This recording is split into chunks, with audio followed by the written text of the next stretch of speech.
And now I will try to step forward.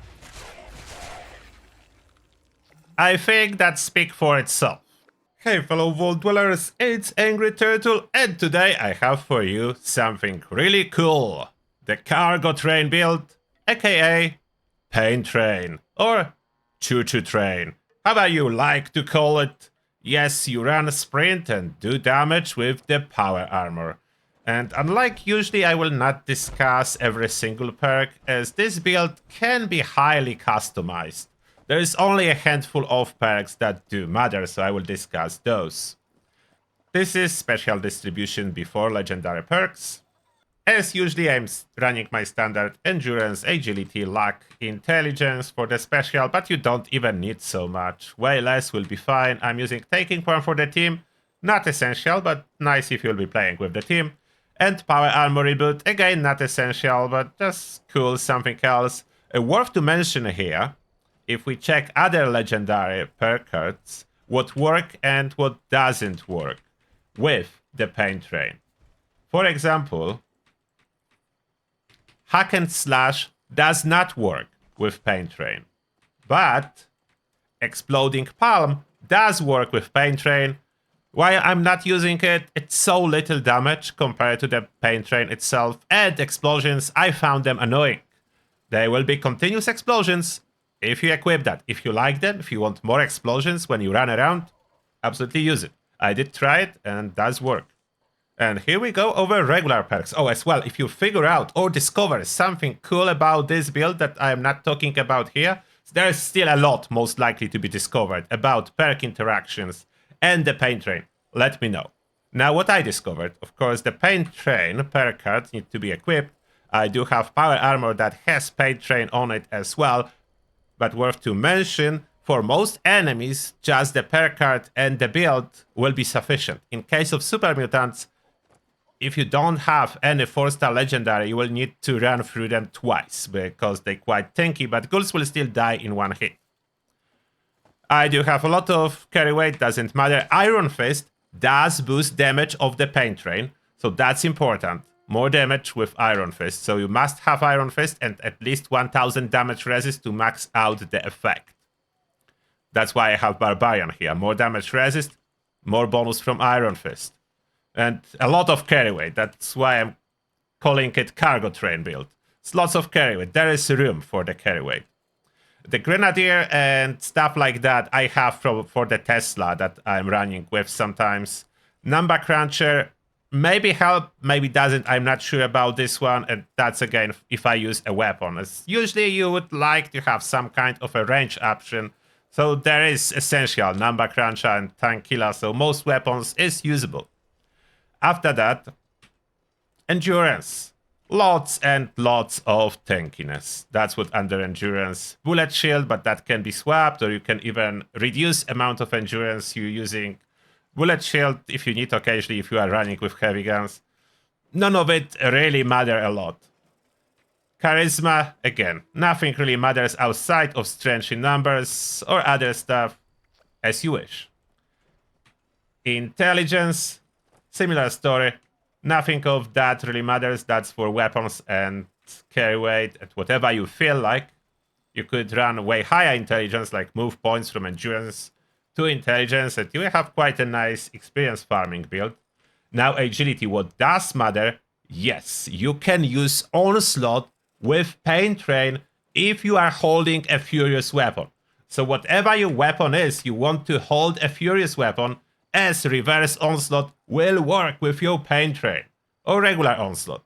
I found out Reversed is better for most cases, as I do have stacks. Regular Onslaught is fine, so you can unequip Gunslinger Master if you prefer regular, but yes, it will boost damage of Pain Train, so Furious weapon in your hand, important. Luck, a little bit more tankiness, the Class Freak, so on. The Bloody Mess, this one works with the Pain Train, as Pain Train is considered a bleed damage. Therefore, it does work, and the hit is bleed damage, so direct damage. Very good damage overall. And those explosions with Bloody Mess, quite significant too. So this is helping if there is like a bigger crowd of enemies. Sometimes you can kill some of the enemies that are outside of pain train range. So not bad. At 1 point, so that doesn't cost much. I do have Psychopath here. I was tinkering a little bit with VATS criticals when running pain train. They seem to be triggered. There is sound, so gimmicks with VATS, but if they actually do any extra damage, I don't know. And more stuff. So as you may notice, probably, all that matters is Bloody Mess, Onslaught,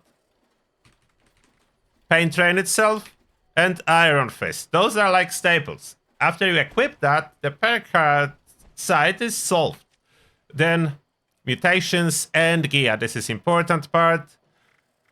One mutation is important. Twisted Muscle. That directly boosts your damage. Unfortunately, there is no limb damage with the Pain Train. At least doesn't seem to be.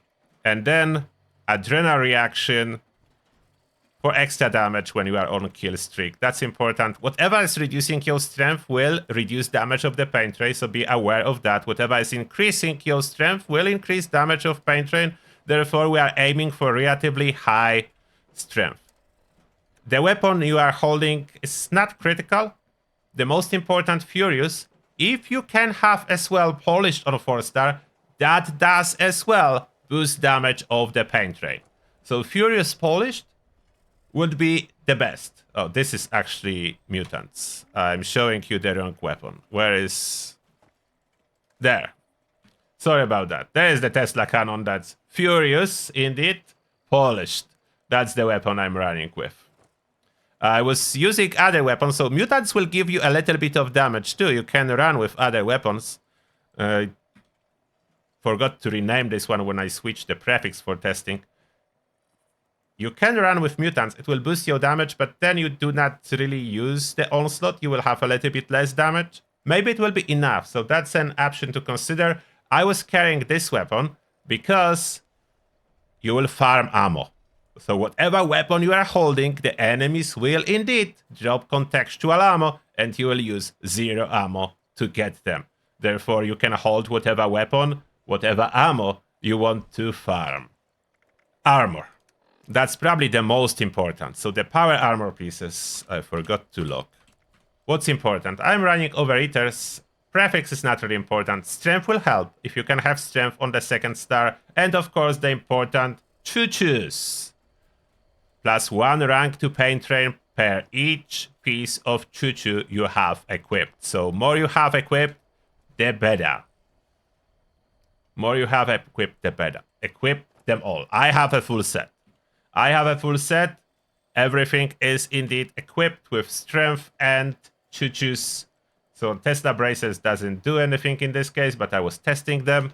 Still very usable, that's a side note. On the torso as well, you may notice I do have motion assist servos. That's for extra strength, so total is 4 from legendary and motion assist servos. So I'm boosting my strength as much as I can. That increases my carry weight, which is nice, but mainly because it is helping me out do more damage. There is food that you can use. It's recommended to be a carnivore. It currently expired, so I need to grab another one. With full build food is not actually essential in order to kill super mutants, but it will add damage. Or if you use food, you may skip some other stuff. So, for example, this one, and I'm the Megavore. Yes, I'm still a Megavore, therefore every time I do that, I need to use serum. I want to sort by locked, and I pop those 2 serums. And now, the Tasty Mutant Hound Stew is 213% melee damage, and yes, it does boost the Pain Train. My carry weight is really good here too. So now, how well does it work? So now, the moment of truth. Can the Choo Choo train perform? And look at that. I think it absolutely can. One run through the super mutants, and they are dead. One run around them, between them, they are dead. Sometimes they seem to register a headshot. I don't know how is it determined if I hit them in the head running through them, but they do explode. That's the bloody mess, those explosions. And Yeah, they are getting obliterated without any effort from my side. Okay, I'm hitting 5k, I think, now. With the food, everything. You only need to hit about 2,400 to kill a super mutant. Now 4k, so it depends how I hit them and if taking one for the team already is triggered. Yeah. That's absolute devastation. As you may notice, I am getting ammo. So whenever I run through them, I'm getting ammo, depending on the weapon I'm holding. Lots of ammo. Absolutely brutal. Even better in crowd control. So I asked a group of volunteer ghouls here to help with the demonstration, and now I will try to step forward. I think that speaks for itself. That's the power of combination of the Pain Train and Bloody Mess. One step forward, the crowd of ghouls fully defeated. What if you face tankier enemy? Oh, and yes, if you are a ghoul yourself, and especially a feral one, your damage will be even higher. Feral ghoul will do more damage, that is fact. Oh, and important information. Something changed from the past for the good. Like now, if mobs around you or people around you are friendly, the Pain Train will not do damage to them. It will only hit hostiles, so enemies marked on your compass on red. And now, this beautiful level 100 legendary ship squad. You see? Oh, that's friendly. Friendly arrived so I can demonstrate. No damage. I sprinted around and no damage. And as well, a trick that someone shared with me during the live stream earlier, if you use VATS and then you sprint, the VATS will keep you targeted towards the enemy. So you just keep sprinting, accelerating, and that actually went really fast. So yeah, you don't need to manually turn if you select in VATS. You'll be able to kill in VATS. You have no idea if criticals work and so on, but you probably know how tanky is legendary ship squatch level 100, and I just evaporated it.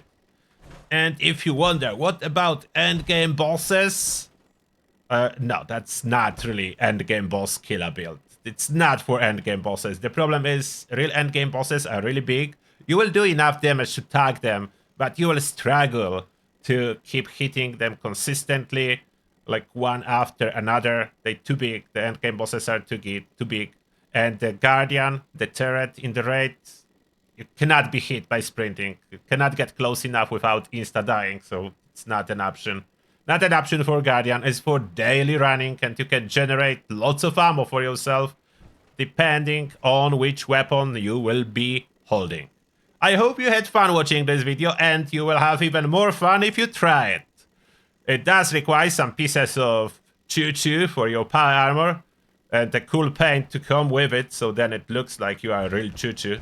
And then you just sprint through enemies, and they die. That's it. You don't need to do anything else. No need to fire the weapon. And that being said, thank you all for watching, and see you all in the next one.